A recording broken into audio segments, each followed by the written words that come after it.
আসসালামু আলাইকুম রহমতুল্লাহ। আজকে আপনাদেরকে দেখাবো গাছের টাটকা জালি লাউ দিয়ে লাউ এবং ডিমের ঘন্ট।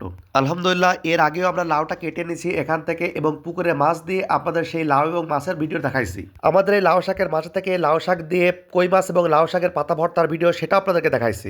আজকে ইনশাল্লাহ আপনাদেরকে দেখাবো খুবই সহজ একটা রেসিপি, লাউ দিয়ে ডিমের ঘন্ট। গাছ থেকে একদম টাটকা তাজা একটা লাউকে কেটে নিলাম। এখন সুন্দর করে লাউটাকে আম্মা কুচি কুচি করে কেটে নিচ্ছে। কোনো প্রকার বাটার ঝামেলা ছাড়াই একদম কাটা মশলা দিয়ে আজকে আমাদের এই রান্নাটা হবে। এই রান্নাটা ব্যাচেলার ভাইদের জন্য খুবই উপযোগী। যেসব ভাই বোনেরা ম্যাচ থাকে অথবা রান্নার ঝামেলা থাকে তাদের জন্য এই রান্নাটা খুবই সহজ। কোনো প্রকার বাটাবাটির ঝামেলা ছাড়াই একদম কাটা মশলা দিয়ে রান্না হবে ইনশাআল্লাহ। তো আমাদের লাউগুলো সুন্দর করে কাটা কমপ্লিট হয়ে গেছে এবং লাউয়ের ভিতরে আম্মু দুইটা নতুন আলু দিছে। লাউ কাটা কমপ্লিট হয়ে গেলে এখন আমরা গরম তেলের ভিতরে পেঁয়াজ এবং কাঁচামরিচ কুচি দিয়ে এর ভিতর ডিমটাকে ভেঙে দিচ্ছি।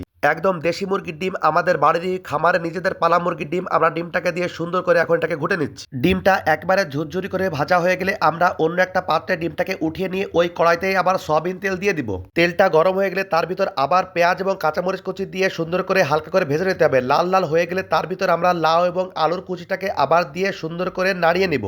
লাউ যেহেতু একটু নরম তরকারি এবং এতে পানি থাকে তাই নতুন করে পানি দেওয়ার দরকার নেই। বারবার খুন্তির সাহায্যে এটাকে নাড়িয়ে নিলে ওই পানিতেই আমাদের তরকারি হয়ে যাবে। এখন এর ভিতরে আমরা দিয়ে দিচ্ছি তেজপাতা, হলুদ এবং লবণ। তারপরে ঢাকনা দিয়ে ঢেকে দিলে লাউটা সিদ্ধ হয়ে গলে একেবারে খুবই অল্প পরিমাণে হয়ে যাবে। এখন মোটামুটি যখন সিদ্ধ হয়ে যাবে তার উপরে আমরা সেই ভাজা ডিমটাকে সুন্দর করে ছিটিয়ে দিয়ে তারপরে আমরা আবার ঢাকনা দিয়ে ঢেকে দিব।